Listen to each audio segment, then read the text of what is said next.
आज उसका हिसाब चुकता करने का वक्त आ गया है। वह इतनी बात कर ढाबे की तरफ निकल गया।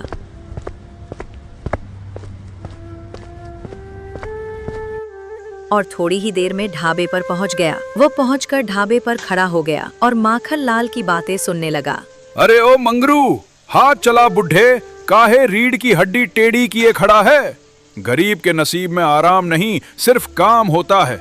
बीमार है तो क्या हुआ, रोटी खानी है तो तवा तपाना पड़ेगा। आइए साहब, क्या लेंगे? हमारे यहाँ का रोल इलाके में मशहूर है। मंगरू, ओ बुढ़े, साहब के लिए एकदम कड़क रोल तैयार कर, गलती हुई तो खाल खींच लूंगा। साहब आप बैठिए, मैं बात करता हूँ आपसे। ये मजदूर लोग क्या बात करेंगे, इनको तो तमीज भी नहीं है। मुझे आपसे बात नहीं करनी, उस बुजुर्ग को भेजिए, मैं उन्हीं से बात करने आया हूँ।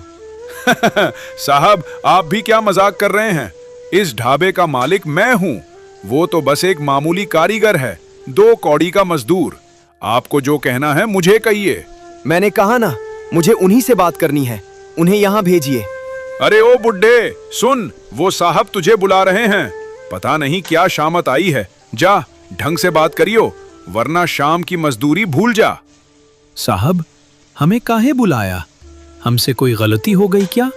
जैसे ही मनोज ने अपने पिता की दीन आवाज सुनी, उसका कलेजा फट गया। बापू, ओ बापू, मैं हूँ आपका मनु, पहचानो अपने बेटे को। बापू आपका सपना पूरा हो गया, मैं कलेक्टर बन गया हूँ बापू, मैं कलेक्टर बन गया हूँ। अरे तुम मनोज हो, मंगरू के बेटे, कलेक्टर बन गए? साहब मुझे माफ कर दीजिए, मुझे नहीं पता था कि। माफी? माखनलाल, माफी का वक्त निकल गया। तूने मेरे बाप के पसीने का अपमान किया है। मैं तेरा ये ढाबा बर्बाद कर दूंगा, मिट्टी में मिला दूंगा तुझे। अच्छा, तो कलेक्टर की पावर दिखाओगे? सुन बे लड़के, तू कलेक्टर होगा अपने दफ्तर में। अगर दम है तो अपनी ये पावर हटाकर मुझसे मुकाबला कर। इस धंधे में मैं पुराना खिलाड़ी हूँ, बिना लाल बत्ती के तू मेरा कुछ नहीं बिगाड़ सकता। ठीक है, तो सुन, मैं अपनी पावर का इस्तेमाल नहीं करूंगा। मैं इसी ढाबे के सामने एक ठेला लगाऊंगा और सिर्फ उस एक ठेले से तेरा ये घमंड और ढाबा दोनों बंद करवा दूंगा। बड़ी बड़ी बातें, तेरी गर्मी मैं उतारूंगा। अपने दोस्त बिरजू कारीगर को बुलाऊंगा, वो रोल का उस्ताद है। Chicken roll, butter mutton roll ऐसा बनाएगा कि लोग तेरी दुकान की तरफ देखेंगे भी नहीं। चुनौती मंजूर है। मेरे बापू कुछ नहीं करेंगे, वो बस दुकान पर खड़े रहेंगे। मैं अपनी पहचान छिपाकर काम करूंगा। लोग मुझे साहब नहीं, सिर्फ मनोज के नाम से जानेंगे। और सुन माखनलाल, अगर 3 महीने में मैंने तेरा ढाबा बंद नहीं करवाया तो मैं अपनी कलेक्टर की कुर्सी से इस्तीफा दे दूंगा। ये मेरी शर्त है। तय रहा। बापू चलिए घर, अब आप काम नहीं करेंगे, अब आप जीतेंगे।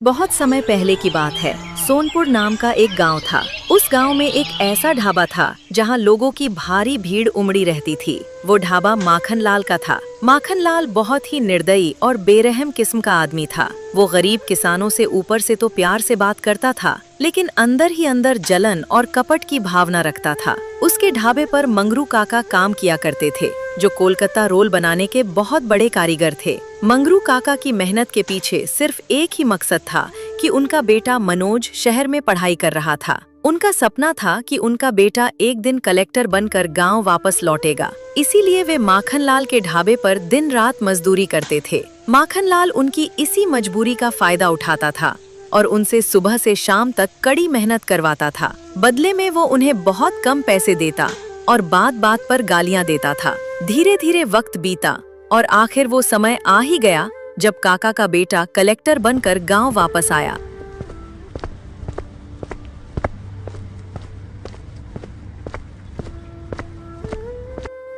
अरे कौन हो साहब?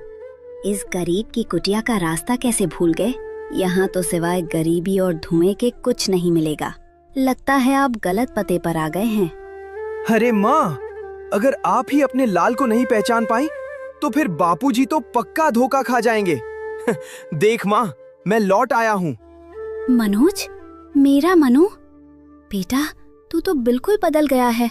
ये ठाट बाट, ये साहबों जैसे कपड़े, सच में तू पढ़ लिख कर बड़ा आदमी बन गया। हाँ माँ, तेरा बेटा अब इस जिले का कलेक्टर बन गया है। बस 3 महीने बाद मेरी ज्वाइनिंग है। अब तुझे और बापू को इस तंग हाली में रहने की जरूरत नहीं है। पर ये बताओ, बापू कहाँ हैं? क्या अभी भी खेतों में पसीना बहा रहे हैं? क्या हुआ माँ, बोलती क्यों नहीं? बापू खेत पर गए हैं क्या? नहीं बेटा, खेत तो कब के गिरवी रखे जा चुके हैं। तेरी पढ़ाई का बोझ बहुत था, शहर का खर्चा बढ़ता जा रहा था। तेरे बापू ने अपनी जमीन का आखिरी टुकड़ा भी माखन लाल के पास गिरवी रख दिया। अब वे उसी के ढाबे पर मजदूरी करते हैं। क्या बापू माखन लाल के यहाँ काम कर रहे हैं? माँ, उन्हें तो टीबी की बीमारी है। डॉक्टर ने कहा था कि उन्हें आराम की सख्त जरूरत है, वरना उनकी हालत बिगड़ जाएगी। फिर वे उस धुएं भरे ढाबे में काम क्यों कर रहे हैं? क्या करते बेटा, तेरा सपना जो पूरा करना था। वे कहते थे कि अगर मैं थक गया तो मेरा बेटा पीछे रह जाएगा। बस उसी जिद में वे दिन रात खट रहे हैं। और देख, तू तो इस पैंट शर्ट में इतना बदल गया है कि बापू भी एक नजर में तुझे नहीं पहचान पाएंगे। माँ, मैं बापू को लेने जा रहा हूँ, पर मैं उन्हें सीधा नहीं मिलूंगा। मैं उसी भेष में जाऊंगा और देखूंगा कि वह माखन लाल मेरे बीमार बापू के साथ कैसा सलूक करता। क्या हुआ रे मनु? बापू, तुम दोनों के चेहरे काहे उतरे हुए हैं? बेटा कलेक्टर बन के आया है, खुशी मनानी चाहिए कि तुम लोग मातम जैसा मुंह बनाए हो। अरे भगवान, खुशी तो इतनी है कि छाती फटने को तैयार है, पर ये लड़का मान ही नहीं रहा। पढ़ लिख कर साहब बना है, सरकार ने 3 महीने की छुट्टी दी है कि जा बेटा आराम कर, चैन की रोटी खा, पर इसने तो उस जालिम माखन लाल से पंगा ले लिया है। अरे मनु, तू उसकी पहुंच नहीं जानता बेटा। बड़े बड़े मंत्री और पुलिस वाले उसके ढाबे पर मुफ्त की रोटियां तोड़ते हैं। वो तुझे चैन से रहने नहीं देगा। बापू, आप शायद एक जिला मैजिस्ट्रेट की ताकत को अभी समझ नहीं पा रहे हैं।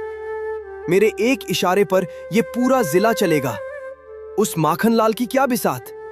अगर सूबे का मंत्री भी मेरे जिले की सरहद लांघेगा तो उसे भी कायदे कानून के घेरे में आना होगा। मेरे अंदर वो पावर है कि मैं एक पल में उसका ढाबा जमींदोज करवा दूं। बापू कुछ बोलने ही वाले थे कि मनोज ने उन्हें रोक दिया। पर बापू, मैंने शर्त अपनी पावर की नहीं, अपने स्वाभिमान की रखी है। मैं अपनी पहचान हटाकर एक मामूली इंसान बनकर उस माखन लाल का घमंड चूर करूंगा। जिस पसीने की उसने बेइज्जती की है, उसे उसी के अंदाज में जवाब दूंगा। उसे लगेगा कि वो एक बेरोजगार से लड़ रहा है, पर उसे क्या पता कि वो इस जिले के होने वाले कलेक्टर से टकरा रहा है। जैसे ही ये 3 महीने खत्म होंगे और मेरी ज्वाइनिंग होगी, मैं उसे कानून के ऐसे जाल में फंसाऊंगा कि उसे जेल की सलाखें गिनते गिनते बुढ़ापा आ जाएगा। ठीक है लाल, जो तूने ठान लिया है सो कर, पर अब बहुत रात हो गई है, थका हारा आया है, अब सो जा। कल जो करना होगा सुबह देख लेंगे। मनु, अगर तेरी यही ख्वाहिश है तो तेरा ये बूढ़ा बाप तेरे साथ कंधे से कंधा मिलाकर खड़ा है। तूने शहर में बड़ी बड़ी किताबें पढ़ी होंगी, पर मैंने उम्र भर रोल बनाए हैं। कल जब ठेला लगेगा तो मैं उसमें वो देसी स्वाद डालूंगा कि माखन लाल के हैदराबाद वाले कारीगर की बिरयानी भी फीकी पड़ जाएगी। चल सो जा अब, कल से महायुद्ध शुरू होगा। अगली सुबह सोनपुर का नजारा किसी जंग के मैदान जैसा था। एक तरफ माखन लाल का आलीशान ढाबा था, जहां कलकत्ता से आया बिरजू कारीगर सफेद टोपी पहनकर मशीनी रफ्तार से रोल लपेट रहा था। दूसरी तरफ गांव की चौपाल पर एक साधारण सा ठेला खड़ा था, जिस पर लिखा था देशी रोल वाला। वहां मंगरू काका अपने पुराने अंदाज में कोयले की मध्यम आंच पर पराठे सेंक रहे थे। पास ही मनोज खड़ा था, बिना किसी तामझाम के, एक साधारण बेटे की तरह। बिरजू के पास शहर का तड़का था, तो काका के पास गांव का सोंधापन और हाथ का पुराना हुनर। अब मुकाबला शुरू हो चुका था।